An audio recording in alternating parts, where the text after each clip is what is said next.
Halo semua, selamat pagi. Ketemu lagi dengan saya ya, Pak Anton di channel Sejadia Official. Pada hari ini Pak Anton akan menjelaskan harga keseimbangan dan bagaimana mekanisme pembentukan harga.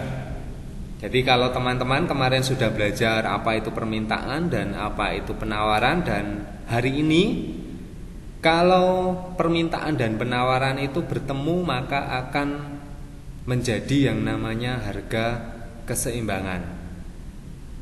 Kita harus sadar bahwa produsen itu selalu mengharapkan harga yang setinggi-tingginya. Nah, ini dilihat dari sisi penawaran. Nah, sebaliknya konsumen itu mengharapkan harga yang serendah-rendahnya. Ini dilihat dari sisi permintaan. Nah, antara produsen dan konsumen nanti melakukan yang namanya tawar-menawar. Nah, proses tawar-menawar ini akan memunculkan harga kesepakatan antara si penjual dan pembeli tentunya ya, atau apa yang disebut sebagai harga pasar gitu. Jadi, harga kesepakatan atau yang dikenal dengan istilah harga pasar terbentuk melalui proses kesepakatan antara penjual dan pembeli. Nah, ini mudah kita temukan di mana kira-kira? Kalau teman-teman pergi ke pasar begitu ya, di sana pasti akan terjadi yang namanya tawar-menawar.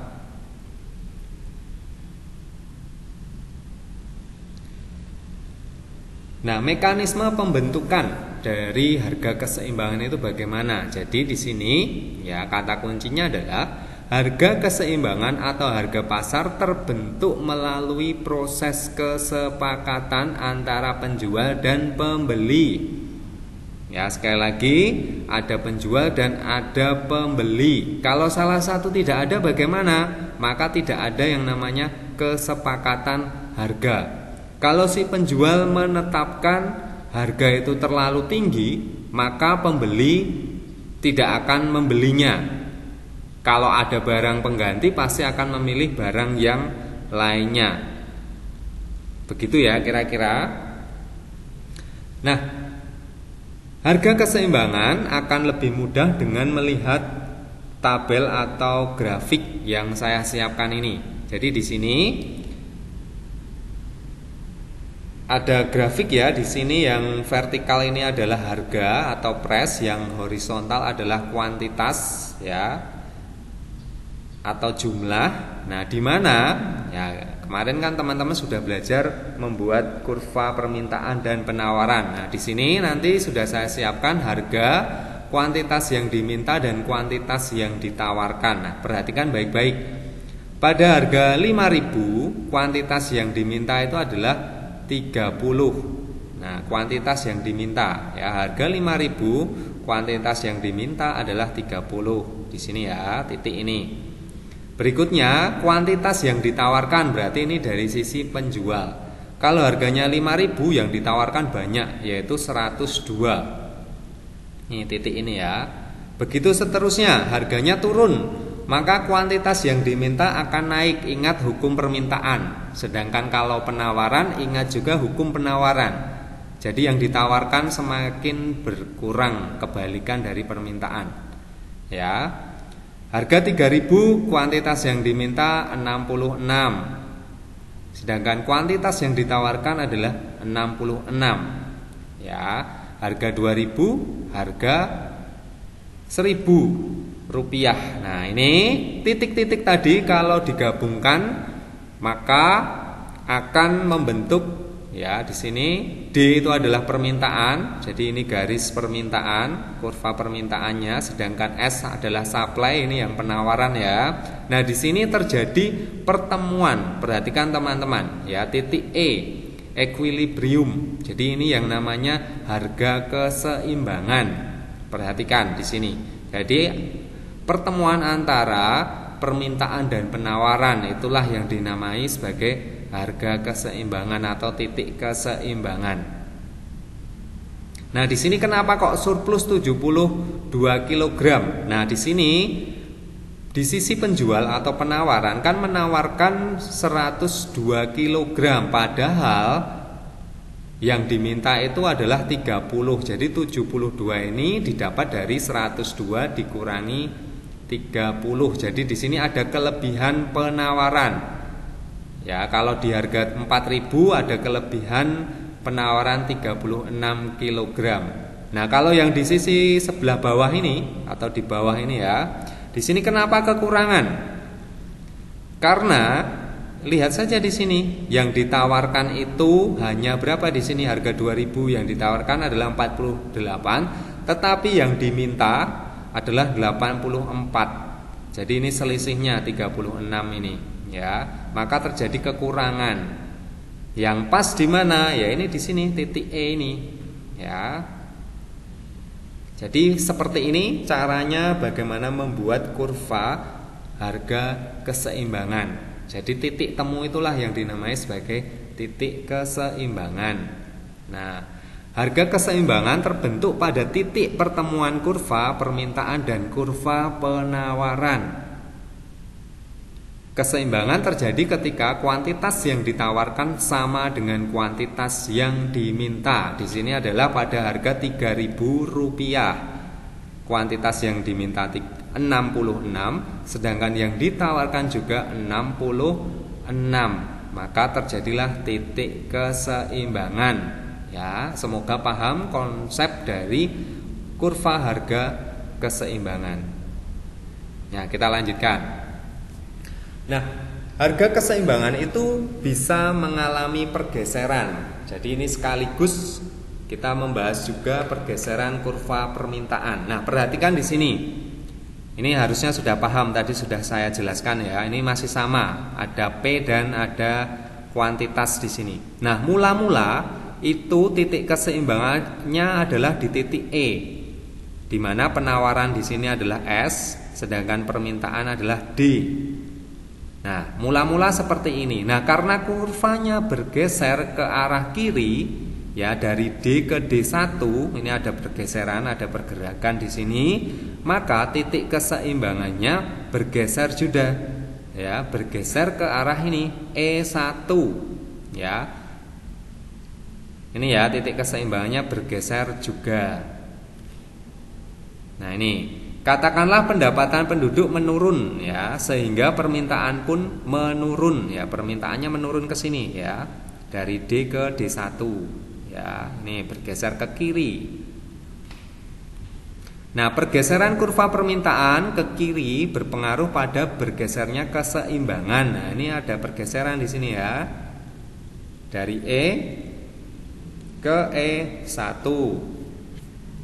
Hal ini terjadi karena pada harga 3.000 per kilogram di sini ya, 3.000 per kilogram, kuantitas jeruk yang semula ditawarkan adalah 66 ini, yang semula ditawarkan oleh penjual. Sekarang lebih besar daripada yang diminta, 48 kilogram. Di sini ya ada pergeseran di sini. Nih di sini ya. Oke, begitu ya kira-kira. Nah, sekarang surplus sebesar 18 kg, ini surplusnya didapat dari selisih ini ya, 66 dikurangi dengan 48. Mendorong produsen untuk mengurangi produksi dan menurunkan harga. Dengan demikian, penurunan permintaan menimbulkan harga dan kuantitas keseimbangan yang lebih rendah. Ya, maka bergeser di sini. Nih garisnya. Oke, kita lanjutkan. Nah, kurva permintaan juga bisa geser ke kanan. Jadi ini kebalikan dengan yang pertama tadi. Ya. Nah, katakanlah pendapatan penduduk meningkat. Kalau tadi kan menurun, kalau sekarang meningkat ya. Sehingga permintaan pun meningkat. Akibatnya kurva bergeser ya. Kurvanya bergeser dari D ke D2. Perhatikan ini ya. Bergeser. Oke ya, bergeser ya ke arah kanan. Nah, pergeseran kurva permintaan ke kanan berpengaruh pada pergeseran keseimbangan dari E di sini E ya ke E2 di sini, ada perubahan di sini. Gesernya ke arah kanan. S-nya masih sama karena yang bergeser adalah kurva permintaan gitu ya. Nah, hal ini terjadi karena pada harga 3.000 per kilogram kuantitas jeruk yang ditawarkan semula ini ya 66. Di sini 66. Sekarang lebih kecil dari yang diminta yaitu 84. Ya, ini pergeserannya ini. Harganya sama ini ya. Geser tik di sini ya.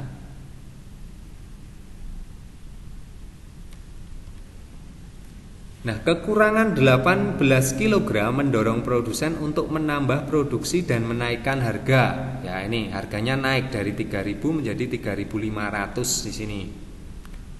Dan produksinya juga ditambah di sini menjadi ini ya. Dengan demikian, peningkatan permintaan akan menimbulkan harga dan kuantitas keseimbangan yang lebih tinggi ya, dari E ke E2. Oke, kita lanjut sekarang. Yang bergeser adalah kurva penawarannya, geser ke arah kiri. Nah, perhatikan anak panah di sini ya. Nah, katakanlah terjadi bencana alam yang menyebabkan penawaran jeruk menurun drastis. Ya, di sini ya dari S ke S1. Penawarannya menurun drastis ya, semula di sini ya. Nah, pergeseran kurva penawaran ke kiri berpengaruh pada pergeseran keseimbangan dari E ke E1. Ya, ini perhatikan. Semula ini E geser ke E1 karena kurva penawaran atau S1 itu ada di sini. Ya, ini perhatikan di sini ya.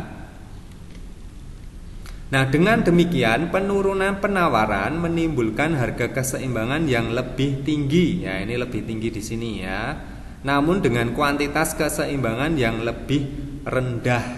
Ya, kuantitasnya lebih rendah, semula adalah 66. Ya. 66 sekarang menjadi 57. Oke, sekarang pergeseran kurva penawaran ke kanan. Nah, perhatikan anak panah di sini ya. Jadi dari S ke S2. Nah, katakanlah ada penemuan teknologi baru sehingga produksi jeruk meningkat. Ya, jadi kapasitas yang dapat dihasilkan seorang produsen itu meningkat karena adanya teknologi baru. Nah, akibatnya apa? Kurva penawaran bergeser ke kanan. Nah, perhatikan di sini anak panahnya ya. Dari S ke S2. Ini ada pergeseran di sini.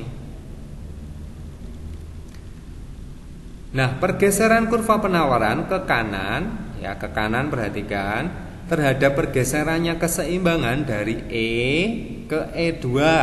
Nah, ini ada pergeseran. Ini mengalami penurunan kalau di sini ya. Kalau dilihat dari grafiknya. Nah, dengan demikian peningkatan penawaran akan menimbulkan harga keseimbangan yang rendah. Ya, perhatikan di sini harganya turun ini. Semula 3.000 sekarang menjadi 2.500 nih. Namun dengan kuantitas keseimbangan yang lebih tinggi. Ya, di sini ya. Karena ini jumlahnya meningkat. Kenapa tinggi ya?